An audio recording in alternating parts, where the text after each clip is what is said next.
پاکستان کہانی نمبر 6 رضی الدین سید۔ ناظرین، اس سیریز میں آپ کو وقتاً فوقتاً بتاتا رہتا ہوں کہ پاکستان کے ابتدائی ایام کے حکمران اگرچہ وہ جوڑ توڑ میں اور اقتدار پرستی میں بہت مصروف رہتے تھے، لیکن ملک کی ترقی اور سربلندی کا خیال بھی بہرحال ان کو بہت رہتا تھا۔ اس دور کا پاکستان آج کے دور کے پاکستان سے کہیں زیادہ سربلند اور ممتاز تھا۔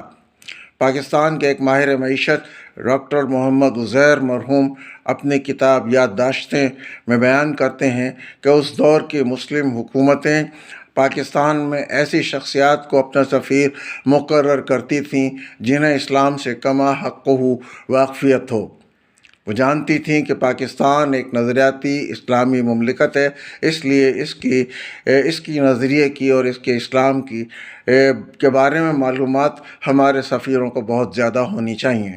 یہ تھی پاکستان کی اس وقت کی ساکھ۔ بہت شکریہ۔